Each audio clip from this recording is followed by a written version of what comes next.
오범수는 그날 저녁 책상 위에 핸드폰을 내려놓은 채 한참을 움직이지 않았다. 화면에는 마지막으로 통화한 기록이 고스란히 떠 있었다. 이 회장 비서실 연결됨.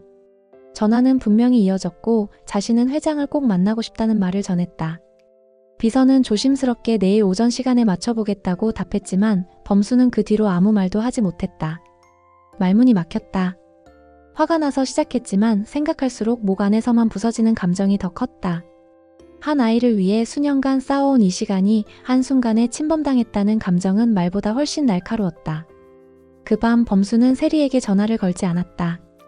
그녀에게 이 감정을 그대로 전달하고 싶지 않았다. 그녀는 이미 너무 많은 일을 견디고 있었고 지금은 자신이 감정을 삼켜야 할 시간이라 믿었다. 강수는 한봉과의 점심을 위해 사무실 밖 벤치에서 기다리고 있었다. 같은 팀에서 일하는 관계라 자주 얼굴을 마주했지만 이상하게도 사적인 감정은 업무 시간에는 감춰지곤 했다. 한봄은 커피 2잔을 들고 다가왔다. 이거 카페에서 새로 나온 블렌딩이래요. 한봄은 커피를 내밀었다. 그리고 살짝 웃었다. 어떤 커피 좋아하세요? 강수는 고개를 끄덕였다. 보미가 강수의 모습을 몰래 그린 것을 본 후로 강수는 보미가 살짝 부담스럽다. 보미가 나를 좋아하는 걸까? 그러고 보니 나랑 이야기할 때 유독 신나 보이는 것 같기도 하고. 광숙 형수님이 이제 보미 어머니인데 나를 좋아하는 게 말이 되나? 그럴 리가 없지. 독고탁은 그날 아침 유난히 일찍 눈을 떴다. 누가 시키지 않았지만 평소보다 정갈하게 면도를 하고 셔츠를 갈아입었다. 부엌 한 구석에 아직 남아있는 장미애의 국 냄비가 눈에 들어왔다. 그는 멍하니 그 냄비를 바라보다가 문득 손을 뻗어 불을 켰다. 된장국을 다시 데웠다. 그리고 국을 뜨는 사이 탁은 지갑에서 종이 한 장을 꺼내 들고 오래 고민했다. 그것은 오래전 신라주조의 공용 통장 인출 내역 사본이었다. 그는 다시 그 종이를 접어 서랍에 넣었다. 당신이 그렇게 밥을 해줬으면 나도 뭐라도 해야지 혼잣말처럼 내뱉으며 탁은 휴대폰을 꺼내 익명의 계좌 하나로 입금 예약을 걸었다. 수신이는 장미애가 아닌 세리 이름으로. 그 시각 마광숙은 한결의 책상을 정리하다 말고 문득 달력을 바라봤다. 결혼한 지 이제 겨우 3일. 그런데도 벌써부터 그녀의 일상은 달라져 있었다. 한결은 출근했고 한봄은 회사에서 점심을 먹는다 했고 안동석은 호텔 본사 미팅으로 바빴다. 홀로 남은 집에서 광숙은 싱크대를 닦고 정리를 하다가 문득 공기 속에서 익숙한 냄새를 맡았다. 된장국 냄새였다. 그런데 그 빈자리에서 이상하게도 따뜻한 기운이 느껴졌다. 사람의 흔적은 그렇게 오래 남는다는 걸 그녀는 이제야 실감하고 있었다. 그 시각, 범수는 그날 오전 정장을 다시 꺼내 입었다. 오랜만에 넥타이를 맸다. 한이를 시터 이모에게 맡기며 조용히 당부했다. 오늘은 늦을 것 같아요. 절대 아무도 아니 근처에 오지 못하게 해주세요. 시터 이모는 눈빛으로 고개를 끄덕였다. 며칠 전 범수가 침묵으로 내려친 분노를 그녀도 잊지 못하고 있었다. 범수는 차를 몰고 강남 테라스 빌딩으로 향했다. 이곳은 나영은이 재혼한 재계 유력기업 대한하이텍의 본사였다. 그녀의 남편은 그곳의 회장. 국내 반도체 설비 분야에서 굵직한 입지를 가진 그룹으로 범수는 이번이 그 남자와의 첫 대면이었다. 비서는 범수의 이름을 확인하고 정중하게 문을 열었다. 응접실에 먼저 앉은 회장은 침착한 태도였지만 눈빛은 한치 흐트러짐이 없었다. 오 교수님 직접 만나게 되어 반갑습니다. 제 처와 관련해서 긴의하실 말씀이 있다고 들었습니다. 범수는 순간 숨을 고르고 천천히 입을 열었다. 회장님, 저는 오래전부터 아이를 혼자 키우고 있습니다. 저와 그녀 사이에 있었던 일은 정리됐고 이제는 완전히 끝났다고 믿고 살았습니다. 그런데 최근 몇 달 사이 그녀가 제 아이를 몰래 만나왔습니다. 제 허락도 동의도 없이. 회장은 말없이 들었다. 범수는 이어 말했다. 이건 단순히 엄마라는 이름으로 이해할 수 있는 문제가 아닙니다. 제 딸에게 가장 필요한 건 신뢰입니다. 회장은 천천히 물었다. 당신이 원하는 건 법적 조치입니까? 범수는 고개를 저었다. 경고입니다. 그리고 회장님께 이 말을 드리러 온 겁니다. 당신의 아내가 다른 아이의 세계를 망가뜨리지 않게 막아주시길 바랍니다. 잠시 정적이 흘렀다. 회장은 무겁게 고개를 끄덕였고 그 짧은 제스처에 범수는 자리에서 일어났다. 그날 밤 세리는 범수에게 연락이 닿지 않아 걱정스레 전화를 걸었다. 범수는 짧게 말했다. 오늘은 그냥 한이랑 오래 있고 싶었어. 그 말만으로도 세리는 그가 얼마나 애썼는지 알 수 있었다. 세리는 조용히 전했다. 내일 내가 내 옆에 있을게. 범수는 고개를 끄덕였다. 비록 그녀는 보지 못했지만 그의 표정은 처음으로 조금 가라앉은 듯 보였다. 세리는 거울 앞에서 립스틱을 지우다 말고 휴지를 내려놨다. 어젯밤 범수의 목소리가 계속 귓가에 맴돌았다. 그냥 오늘은 한이랑 오래 있고 싶었어. 짧은 말이었지만 그 속엔 설명하지 못할 감정들이 얽혀 있었다. 세리는 자신이 지금 그 감정을 얼마나 받아들일 준비가 되어 있는지 모르겠다고 느꼈다. 사랑한다는 마음만으로는 그 사람을 지켜줄 수 없다는 걸 알게 된 이후부터였다. 휴대폰을 들어 통화 목록을 켰다. 오범수 딱 한 글자만 남은 그의 이름을 한참 바라보다 결국 다시 내려놓았다. 한동석은 아침 신문을 넘기다 말고 마광숙의 자리에 시선이 멈췄다. 그녀는 식탁 맞은편에 앉아 묵묵히 토스트를 베어 물고 있었고 옆자리엔 한봄이 조용히 물을 마시고 있었다. 한결은 일찍 출근해 집엔 없었다. 아무 말 없이 조용한 아침이었다. 그런데도 묘하게 따뜻했다. 전에는 느껴보지 못한 아침의 공기였다. 오늘 술도가엔 안 가도 돼요? 한봄이 물었다. 마광숙이 고개를 끄덕였다. 응. 천수 도련님이 가 다녀온대. 한봄은 잠시 머뭇거리다 강수에게 전화를 걸었다. 오늘 시간 되세요? 나 그냥 좀 같이 걷고 싶어서. 장미애는 서류 봉투 하나를 오래도록 붙잡고 있었다. 독고탁이 사라지기 전 마지막으로 그녀에게 건넨 봉투였다. 처음엔 그저 상속 관련 서류려니 했지만 그 안에는 하나의 통장 사본과 미확인 거래 내역이 들어있었다. 이 계좌 내가 마지막으로 썼던 계좌야. 아무도 모르게 내 이름으로 바꿔놨어. 언젠간 필요할 거야. 나는 이제 아무도 지키지 않아도 되니까.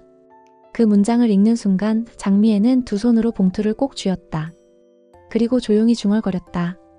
왜 마지막까지 그렇게 비겁하게 날 떠나? 하지만 그녀의 눈은 붉어지고 있었다. 비겁함이라기보단 배려라는 걸 인정하고 싶지 않았기 때문이었다. 이 회장은 나영은과 마주 앉아 있었다. 그는 조용히 그러나 단호하게 물었다. 정말 한이가 당신 아이가 맞습니까? 나영은의 표정이 일그러졌다. 그 질문은 단지 혈연을 묻는 게 아니었다. 양육권이 아닌 애착을 묻는 질문이기도 했다. 그녀는 대답하지 않았다. 그저 창밖을 오래도록 바라보았다. 그곳엔 아이를 품은 채 웃던 한이의 모습이 자꾸 떠오르고 있었다. 장미애는 호텔 방 창문을 반쯤 열어두고 바깥을 내다보고 있었다. 밤사이 내린 비 때문인지 창밖 공기는 유난히 맑았고 저 멀리 보이는 신라산 자락이 낮게 깔려 있었다. 몸을 굽혀 테이블 위 영수증을 하나씩 모으다 그녀는 한 장의 봉투에 눈길이 멈췄다. 세리 앞으로 송금된 작은 금액의 입금 통지서였다. 보낸 사람은 무명. 그녀는 그 이름을 본 순간 더 이상 확인하지 않아도 될 것 같았다. 그 금액이 상징하는 게 무엇인지, 누가 보냈는지, 어디서 보낸 건지조차. 이 사람 또 이런 식이네. 장미애는 의자에 깊이 기대며 눈을 감았다. 그 사람의 방식은 언제나 직선 같으면서도 돌아가는 길을 택했다. 사과 대신 침묵, 용서 대신 행동. 그리고 그 침묵이 때로는 말보다 더 많은 걸 전하는 경우도 있다는 걸 이제는 그녀도 알게 됐다. 하지만 돌아가기엔 아직 감정의 조각들이 뾰족했다. 장미애는 한참 동안 봉투를 들고 앉아 있었다. 한 번도 접히지 않은 각진 봉투는 마치 서로 간의 자존심처럼 팽팽하게 버티고 있었다. 범수는 강의를 마치고 나오는 길 세리에게 전화를 걸었다. 그녀는 그 시간 술도가 외부 미팅을 마치고 카페에 앉아 있었다. 나 지금 조금 시간 돼. 이야기할까요? 세리가 조심스레 묻자 범수는 짧게 답했다. 응. 지금 갈게. 잠시 후 두 사람은 익숙한 찻집 구석 자리에 마주 앉았다. 범수는 차가 식기도 전에 조용히 말을 꺼냈다. 회장 만났어. 그 사람. 세리는 놀라지도 않았다. 그저 한참을 말없이 듣기만 했다. 범수는 설명하지 않았다. 단지 그날 있었던 대화 몇 마디만 건넸다. 당신 아내가 다른 아이의 세계를 망가뜨리지 않게 해달라고 그 말만 하고 나왔어. 세리는 고개를 끄덕이며 물었다. 그 사람은 뭐래요? 듣더라. 말없이. 그리고는 묘한 침묵이 흘렀다. 세리는 조심스레 손을 뻗어 범수의 찻잔을 그의 쪽으로 밀어주었다.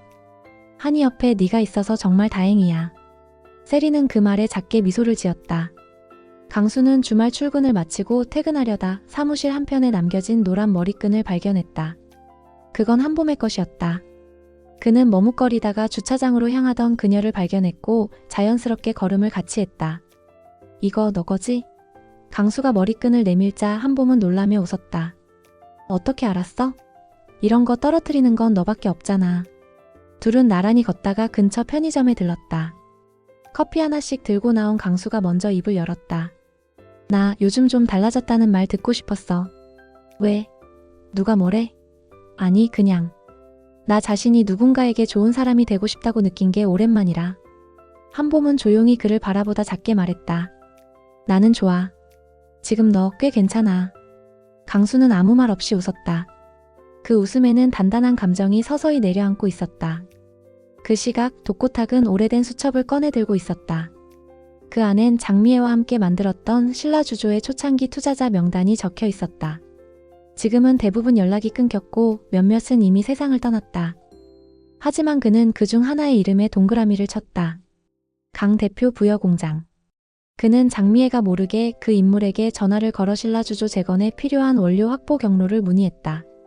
그리고 간단한 계약서를 작성해 장미애 앞으로 보냈다. 자신의 이름은 남기지 않은 채.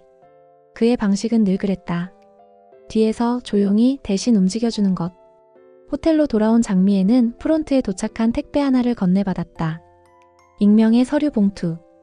그리고 봉투 위에는 단 한마디. 이 길은 혼자 가는 게 아니야. 누군가는 끝까지 같이 걸어. 그 문장을 읽은 순간 장미애는 조용히 눈을 감았다. 눈물이 나지는 않았다. 하지만 무언가가 천천히 녹아내리고 있다는 걸 그녀는 분명히 느낄 수 있었다. 마광숙은 아침 식탁에 앉아 멍하니 나무를 다듬고 있었다. 아직 아무도 일어나지 않은 고요한 시간.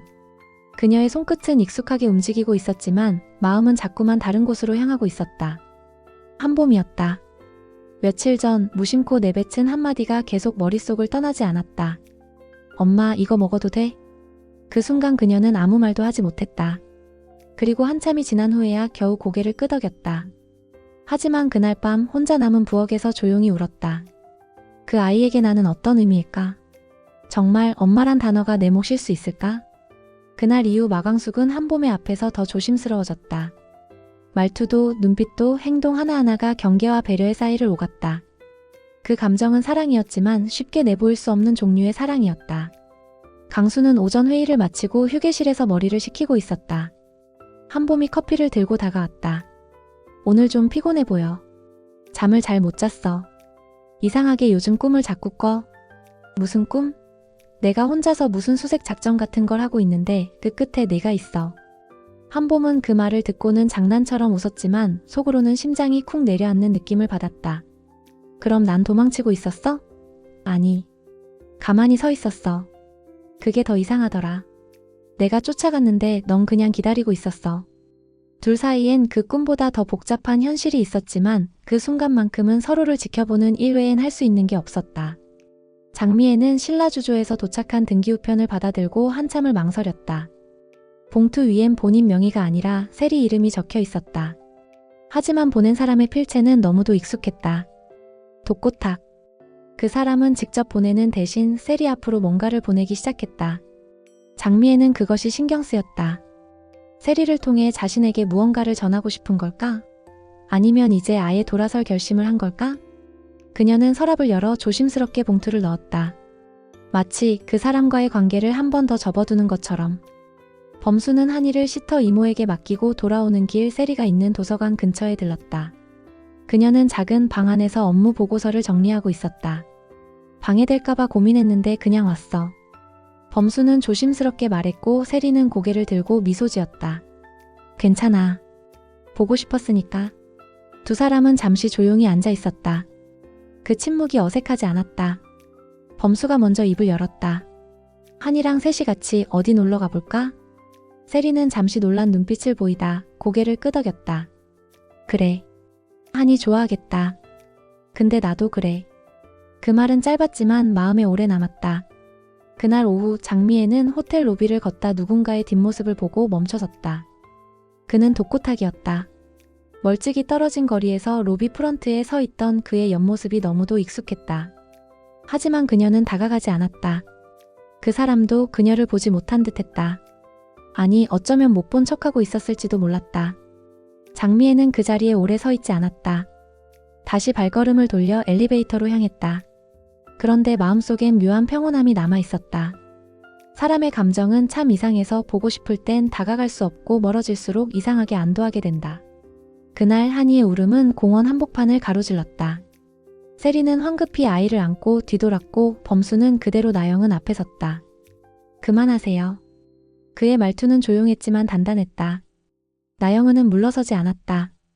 오히려 더 가까이 다가와 아이를 향해 손을 뻗었다. 한이, 엄마 보자. 엄마 여기 있잖아. 그 말 다시는 하지 마. 범수의 목소리가 낮아졌고 그 눈빛은 날카로워졌다. 당신 지금 제정신이에요? 지금 당신이 하는 짓이 뭔지 알아요? 나영은은 당황한 듯 입술을 깨물었다. 하지만 다시 고개를 들고 말했다. 난 내 딸을 보러 온 것뿐이야. 그래요? 그럼 당신 남편한테도 그렇게 말해요. 대한하이텍 회장님, 요즘 언론 조용하던데 이런 일 터지면 그쪽 이미지 괜찮겠어요? 그 순간 나영은의 눈이 흔들렸다. 범수는 한 걸음 더 다가서며 낮게 말했다. 더 이상 우리 앞에 나타나면 이번엔 진짜로 그 사람 찾아갑니다. 한이 앞에서 마지막 경고예요. 그 말이 끝났을 때 나영은은 조용히 뒤돌아섰다. 마치 아무 일도 없었다는 듯 조용히 걸어갔다. 하지만 등 뒤로 흘러내린 눈물 자국은이 상황이 그녀에게도 파장이었음을 말해주고 있었다. 세리는 한이를 달래며 잠시 멈췄다가 범수를 향해 천천히 물었다. 정말 괜찮겠어? 그 회장한테 진짜로 연락할 거야? 아니. 근데 이제는 말해야 돼. 우리가 어디까지 허용할 수 있는지. 세리는 말없이 고개를 끄덕였다. 그녀 역시 이 싸움이 이제부터 시작이라는 걸 느끼고 있었다. 그날 저녁, 장미애는 신라주조 사무실 책상 앞에 앉아 세리 앞으로 도착한 계좌 내역서를 들여다보고 있었다. 서류상엔 작은 입금 내역이 나열되어 있었고 그 옆엔 익명 계좌번호 대신 작은 글씨로 탁주조합이라는 낡은 이름이 적혀 있었다. 장미애는 그 이름을 아는 사람이 거의 없다는 걸 알고 있었다. 신라주조 창립 직후 자신과 독고탁 둘만이 비밀리에 만든 투자회계장부. 그게 지금 세리 앞으로 흘러들고 있는 것이다. 이 사람 아직도 이런 식이야. 그녀는 말끝을 삼키고 서류를 접어 책상 서랍 깊숙이 넣었다. 감정이 흔들리는 걸 막기 위해 그녀는 차라리 외면하기로 했다. 마광숙은 저녁 식사를 마친 뒤 한봄과 함께 설거지를 하고 있었다.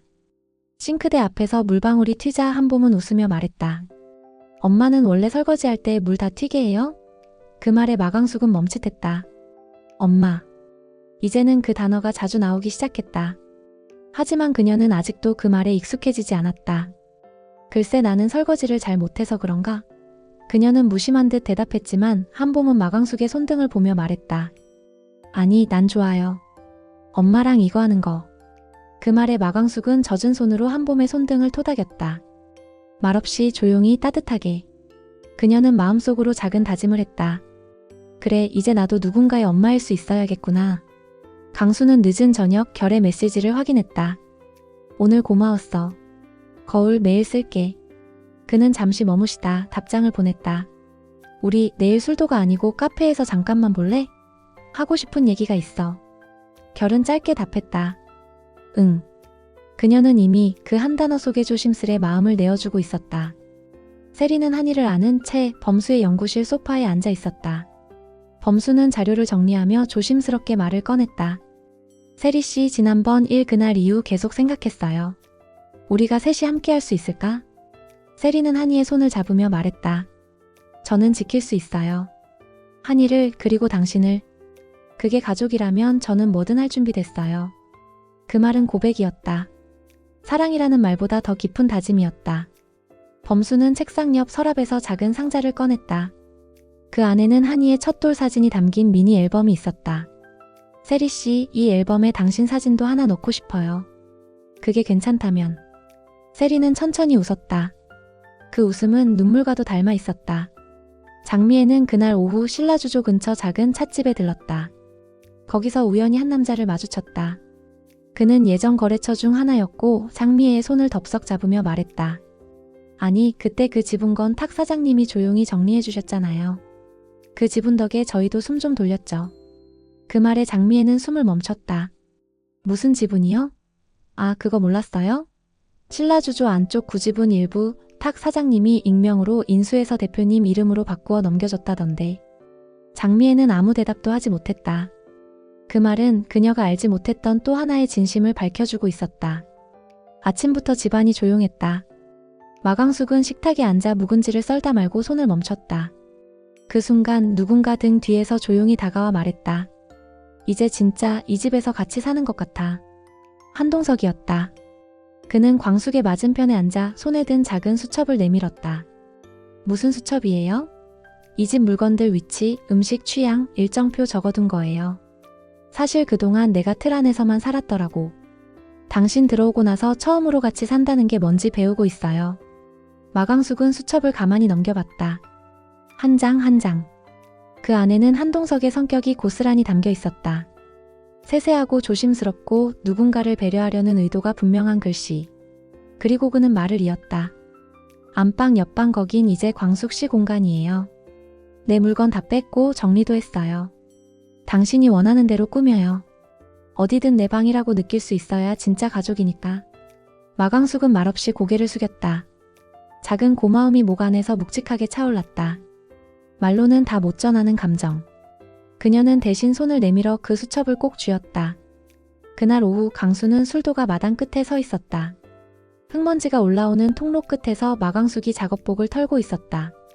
그는 작은 상자를 들고 다가갔다.